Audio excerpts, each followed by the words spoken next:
What's up guys, meron tayo ngayong i-reveal no, yung drone sa TikTok. Dami naghahanap na bakit walang camera test. So meron tayo ditong P11 Pro. So galing kay Drone Man nila.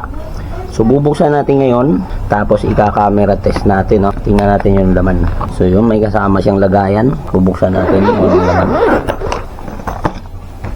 So ito yun guys. So ito yung laman niya. Meron siyang propeller guard, 4. Siyempre yung remote. Wala siyang free battery yung remote ha. 4 na extra propeller. Siyempre yung drone P11. And meron din siyang obstacle avoidance guys. May dalawa siyang camera. Yan, harap at ilalim. Then yung dalawang manual niya. QR code dito, download niyo yung application para. So ito nga pala ang kanyang dalawang battery, kasi dalawang battery ni request ko. Yan. So ngayon testing natin kung talagang malinaw yung camera niya. So lalagay natin yung battery.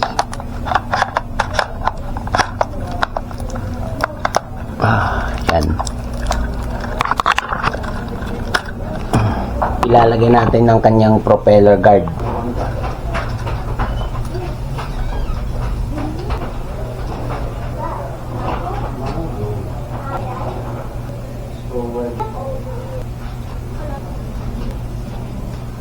Ready na, ready.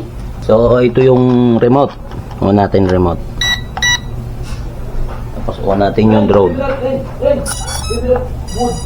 Testing natin kung malinaw yung camera niya. So ito yung app ginagamit, yung HFUFO. Buksan natin.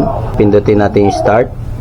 Punta muna kayo sa settings, i-connect nyo yung drone ng pangalan niya HF. Ayan. Tapos so ito po yung front cam niya guys. Yan. Yan front cam niya. Tapos yung sa ilalim naman, pindutin mo to. Ang ilalim naman niya guys, ito. Yan. So testing natin sa labas kung maganda.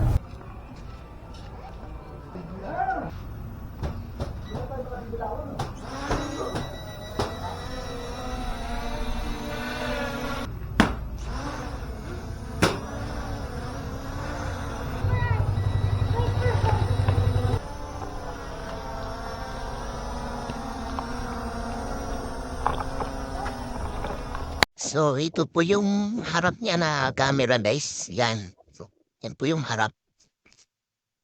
Sa mga beginners wag to. Kasi nagpa-practice pa lang tayo. Pagpalipat ng drone. Hindi pa tayo gano'ng ka-professional no? So, swak. Maganda to guys. Para sa inyo. Kasi kung nalalabuhan kayo sa camera, pwede nyo rin siyang sabitan ng GoPro sa ilalim pag nagpalipat kayo. Tatali nyo sa katawan niya.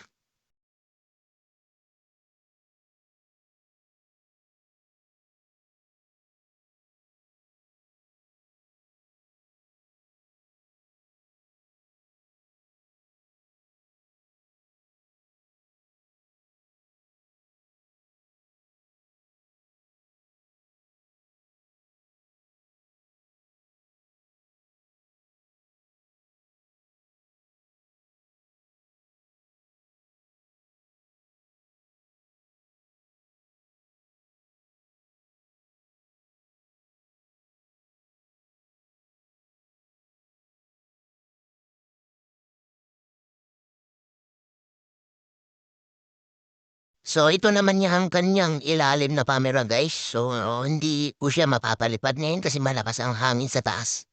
At tinatangay po siya ng hangin. So, yan po yung camera niya sa ilalim. Yan. Pero mas better yung camera niya sa harap talaga, medyo malina. Ewan ko lang kung may papalipad natin to ng mataas.